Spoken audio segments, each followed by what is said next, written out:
청취자님 한번 상상해 보세요. 전 세계가 막 멈춰버린 팬데믹 상황에서 수백만 명의 목숨을 구한 치료제를 딱 찾아냅니다. 그야말로 세상을 구한 거죠? 그렇죠. 그리고 그 대가로 무려 10억 달러, 그러니까 우리 돈으로 1조 원이 넘는 막대한 현금을 벌어들였어요. 완전 완벽한 성공 스토리잖아요. 네네, 누구나 꿈꾸는 그런 해피엔딩이죠. 근데 이 회사가 잘 굴러가던 비즈니스 모델을 스스로 파괴하고 새로운 무대로 뛰어드는 거니까요. 남들이 찾아달라는 약만 열심히 찾아주고 수수료를 받던 조력자 역할에서 벗어나서 이제 우리가 직접 신약을 개발하고 주연이 되겠다. 이렇게 판을 뒤엎은 기업, 바로 앱셀렐라 바이오로직스입니다. 제약 바이오 업계에서 정말 이례적인 행보죠. 네, 오늘 우리는 앱셀렐라의 2026년 1분기 실적과 데이터를 바탕으로 한 기업이 어떻게 백그라운드 서비스 제공자에서 생태계를 뒤흔드는 메인 스테이지의 바이오테크로 진화하는지 그 생생한 현장을 아주 빠르고 경쾌하게 해부해 보겠습니다. 일단 앱셀렐라의 과거를 잠깐 짚고 넘어갈 필요가 있는데요. 코로나19 당시에 일라일릴리와 협력해서 항체를 찾아냈던 그들의 플랫폼 기술, 이거는 이미 증명이 됐습니다. 맞아요. 그때 진짜 대박이었죠. 네. 하지만 제약업계에서 그 약물 발견의 앞단, 그러니까 프론트엔드 비즈니스만 담당하는 건 한계가 명확하거든요. 결국 돈이 되는 건 끝까지 가는 거니까요. 그렇죠. 가장 큰 부가가치는 임상을 끝까지 끌고 가서 상업화하는 쪽에 있으니까요. 이번 2026년 1분기 실적 발표는 칼 헨센 CEO가 주도한 이 전력적 피벗이 단순한 선언을 넘어서 실제 숫자로 입증되기 시작한 첫 번째 변곡점이라는 데 의미가 있습니다. 자, 이 부분부터 먼저 파헤쳐보죠. 재무 데이터를 보니까 1분기 총 매출이 831만 달러, 전년 동기 대비 96.3% 폭등을 했어요.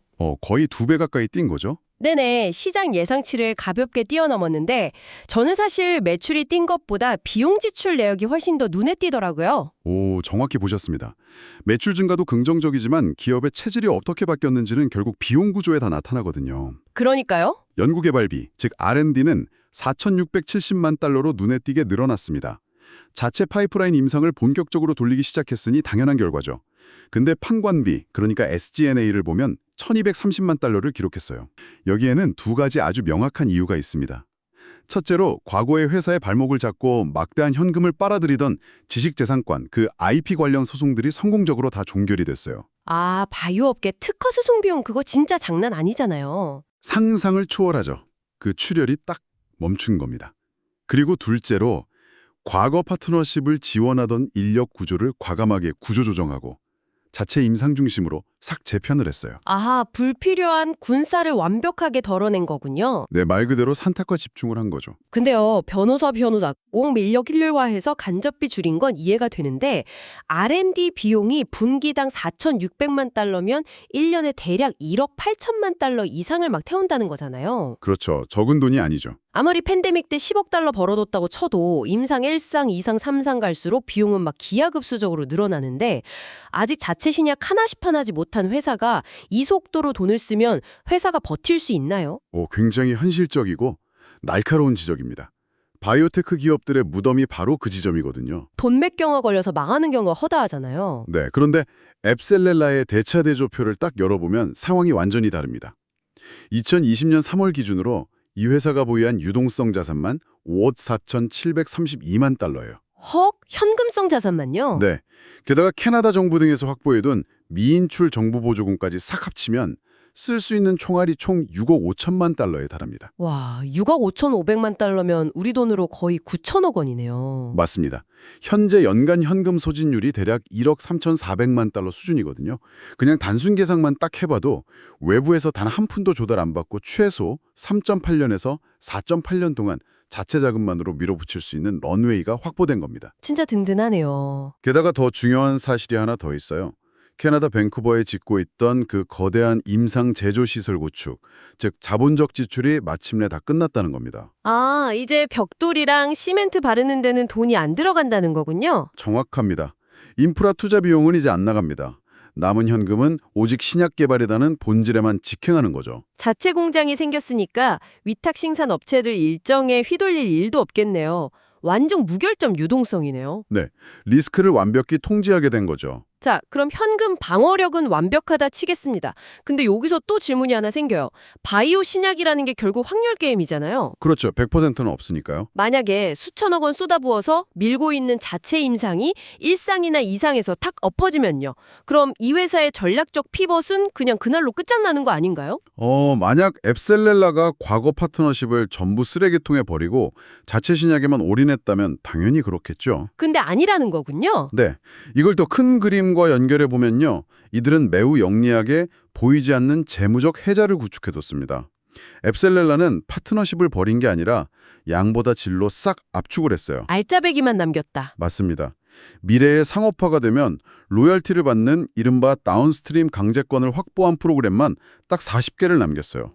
근데 놀라운 건 이 40개 중에서 무려 14개가 이미 임상 단계에 진입해 있다는 겁니다. 와, 14개나요? 네, 파트너사들도 일라일릴리, 테바, 데크라 등 완전 거대 제약사들이고요. 청취자님, 이게 무슨 의미인지 감이 오시나요? 내 돈, 그러니까 R&D 비용은 한 푼도 안 들어가는데 돈 많은 거대 제약사들이 알아서 임상을 돌려주고 있어요. 그렇죠. 근데 그 14개 중에 단 하나라도 대박이 난다. 그럼 나한테 가만히 앉아서 수억 달러의 로열티가 떨어지는 구조입니다. 이거 완전 무료 로또 티켓이잖아요. 맞아요. 자체 임상의 실패 리스크를 파트너사들의 성공 가능성으로 완벽하게 방어를 해놓은 겁니다. 눈부신 리스크 관리 전략이죠. 와, 자체 임상을 든든하게 받쳐주는 거대한 재무적 해자네요. 좋습니다. 그럼 파트너십 생태계는 빠르게 훑어봤으니 이제 회사의 운명을 줄 진짜 본진으로 넘어가 보죠. 네, 리드 파이프라인이죠. 네, 슬라이드 핵심 파트로 진입해 보겠습니다. 자체 리드 파이프라인 ABCL635. 이게 정확히 어떤 질환을 타겟으로 하는 약입니까? ABCL635는 폐경과 관련된 중등증 내지 중증의 혈관 운동 증상, 보통 VMS라고 부르는 질환을 타겟으로 하는 비호르몬성 치료제입니다. 폐경 증상이면 안면 홍조 같은 건가요? 맞습니다. 대표적인 게 극심한 안면 홍조랑 야간 발한인데 이게 그냥 얼굴이 살짝 붉어지는 수준이 아니거든요. 밤에 잠을 잘 수 없고 일상생활이 아예 불가능할 정도로 삶의 질을 확 떨어뜨려요. 근데 보통 폐경기 여성분들은 에스트로겐 같은 호르몬 처방 받지 않나요? 네, 많이들 그렇게 하시죠.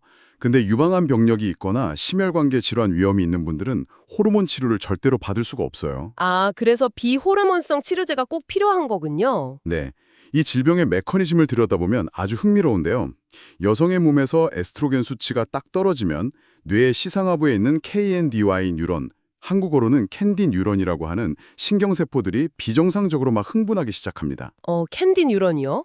이름은 되게 달콤하고 귀여운데 하는 짓은 무시무시하네요. 하하, 그렇죠. 에스트로겐이 브레이크 역할을 해줬는데 그게 사라지니까 캔디 뉴런이 폭주하는 거예요. 그러면 뇌의 온도 조절 장치가 고장이 나버립니다. 온도를 잘못 인식하는 건가요? 네, 실제로는 체온이 정상인데도 뇌는 몸이 불덩이처럼 뜨겁다고 착각을 해요. 그래서 열을 밖으로 빼내려고 혈관을 급격히 확장시키고 땀을 뻘뻘 흘리게 만드는 극심한 안면 홍조가 유발되는 겁니다. 아하, 청취자님, 그러니까 이건 온도계가 고장나서 멀쩡한 방에 에어컨을 풀가동시키는 거랑 똑같은 원리군요. 완벽한 비유입니다. 그럼 ABCL635는 이 고장난 온도계를 어떻게 고치는 겁니까? 자료를 보니까 GPCR 기량제라고 되어 있던데요. 네, 그 GPCR은 G 단백질 연결 수용체의 약자인데 쉽게 말해서 우리 몸 세포 표면에 있는 아주 정교한 자물쇠라고 생각하시면 됩니다. 자물쇠요? 네, 특정 호르몬이나 물질이 열쇠처럼 여기 결합하면 세포 안으로 명령이 전달돼요. 캔디 뉴런의 폭주 신호도 바로 이 GPCR을 통해서 뇌로 전달이 되거든요. 근데 ABCL635가 항체로서 이 특정 자물쇠 위에 마치 아주 강력한 테이프처럼 딱 붙어버리는 겁니다. 아, 자물쇠 구멍 자체를 아예 막아버리는 거군요. 네, 맞습니다. 신호 전달 경로를 원천 차단하니까 뇌가 더 이상 체온이 높다는 착각을 안 하게 되는 거죠. 오, 메커니즘 진짜 명쾌하네요. 청취자님, 여기서 정말로 흥미로워지는 부분이 나오는데요. 제가 임상 일상 데이터를 보고 진짜 깜짝 놀랐거든요. 방금 말씀하신 원리가 실제로 먹혔을 뿐만 아니라 두 가지 압도적인 데이터가 터졌잖아요. 판도를 바꿀 만한 데이터가 나왔죠. 전문가님, 이 데이터 직접 좀 소개해 주시죠. 네, 첫 번째는 바로 간 독성 제로입니다. 간 손상 위험이 아예 관찰되지 않았어요. 간 독성이 전혀 없다고요. 근데 그게 상업적으로 그렇게 큰 의미가 있는 건가요? 엄청난 의미가 있죠. 현재 이 비호르몬성 VMS 시장에서 시판 승인을 받은 유일한 경쟁 약물이 배오자라는 소분자 약물이거든요. 근데 얘한테 아주 치명적인 단점이 바로 간 손상 위험이에요. 아, 간이 망가질 수 있다고요? 네. 그래서 환자들이 약을 먹으려면 주기적으로 병원에 가서 피 뽑고 간 기능 검사를 받아야 해요. 맙소사. 아니, 홍조 좀 가라앉히자고 내 간이 망가지는지 매번 검사를 받아야 한다고요. 환자 입장에서는 무서워서 안 먹을 것 같은데요? 그러니까요. 근데 ABCL645는 화학 합성물이 아니라 거대 분자인 항체잖아요. 대사 경로 자체가 달라서 간을 안 거칩니다. 이번 일상에서 간 독성이 단 한 건도 없었어요. 의사랑 환자가 걱정 없이 쓸 수 있는 거죠. 와, 공포심을 완전히 지워버렸네요. 그리고 두 번째 충격적인 데이터도 있죠? 네, 반감기가 무려 24일에 달합니다. 네, 잠깐만요. 알약은 매일 챙겨 먹어야 하잖아요. 반감기가 24일이라는 건? 설마. 맞습니다. 한 달에 단 한 번 환자가 집에서 스스로 피하 주사를 꾹 누르기만 하면 24시간 내내 한 달 동안 홍조 증상이 억제된다는 뜻입니다. 매일 약 챙겨 먹을 필요가 없는 거죠. 아니, 간 검사도 필요 없고 매일 약 먹을 필요도 없이 그냥 한 달에 주사 한 번이면 끝이라고요. 제가 의사라도 무조건 이 약으로 갈아타라고 하겠는데요? 편의성 면에서 완전 혁신이죠. 근데요, 약이 아무리 좋아도 이 시장 규모 자체가 작으면 돈이 안 되잖아요. 미국 내 시장 규모가 대체 얼마나 됩니까? 보수적으로 잡아도 미국 내 비호르몬성 VMS 시장만 연간 최소 60억 달러 규모입니다. 60억 달러면 8조 원이 넘잖아요. 네, 엄청난 거대 시장이죠. 게다가 항암 치료 때문에 인위적으로 폐경 증상을 겪는 종양악 환자들에게도 생명선이 될 수 있어서 잠재력은 훨씬 큽니다. 와, 이거 상업적 잠재력이 미쳤네요. 그럼 가장 중요한 촉매제, 카탈리스트는 언제입니까? 바로 2026년 3분기에 발표될 임상 2상 탑라인 데이터입니다. 이게 성공하면 글로벌 제약사랑 초대형 라이센스 아웃, 즉 기술 이전 계약이 터질 확률이 아주 높죠. 3분기. 달력에 크게 동그라미 쳐놔야겠네요. 아, 그리고 청취자님, 여기서 끝이 아닙니다. 이외에도 아토피 피부염 타겟인 ABCL575도 4분기에 일상 발표하고 기술 이전할 계획이고요. 2027년 임상 진입 목표인 자가면역 질환용 ABCL688, 그리고 종양학 쪽의 ABCL386까지 탄탄한 후속 로드맵이 막 쏟아지고 있습니다. 네, 그게 바로 앱셀렐라가 가진 고품질 항체 발굴 플랫폼 본연의 힘인 거죠. 자, 그럼 이제 모달리티의 진화로 넘어가 볼까요? GPCR도 대단하지만 앱셀렐라가 미래 성장의 쌍두마차로 밀고 있는 플랫폼이 바로 T세포 인게이저, 즉 TCE입니다.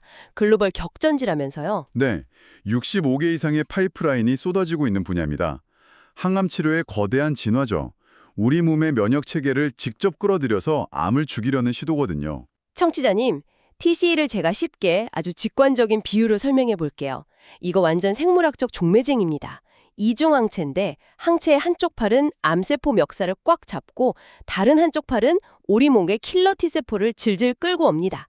그러고는 강제로 소개팅을 시켜서 암세포를 파괴하는 구조죠. 제 비유 맞죠? 하하, 네, 강제 소개팅 비유 너무 완벽합니다. 근데요, 이게 왜 중요한 문제를 제기하냐면 이 중매쟁이가 힘 조절을 하는 게 너무나 어렵다는 거예요. 딜레마가 있군요. 네, 기존 TC들의 딜레마인데 암을 확실히 죽이려고 T세포를 끌어당기는 힘을 너무 강하게 하면 T세포가 과활성돼서 환자에게 치명적인 사이토카인 방출 증후군, 즉 CRS를 유발합니다. 치료 범위가 너무 좁은 거죠. 암 죽이려다가 사람을 잡을 수도 있단 거네요. 그럼 앱셀렐라는 이걸 어떻게 해결했나요? 이들은 수백 개의 CD3 항체를 탐색해서 과활성은 막으면서 살상력만 딱 유지하는 이른바 골디락스 항체를 찾아냈습니다.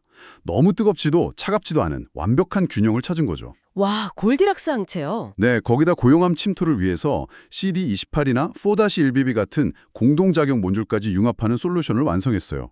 고용암 안에서도 T세포가 지치지 않게 두 번째 신호를 쏴주는 거죠. 진짜 미쳤네요.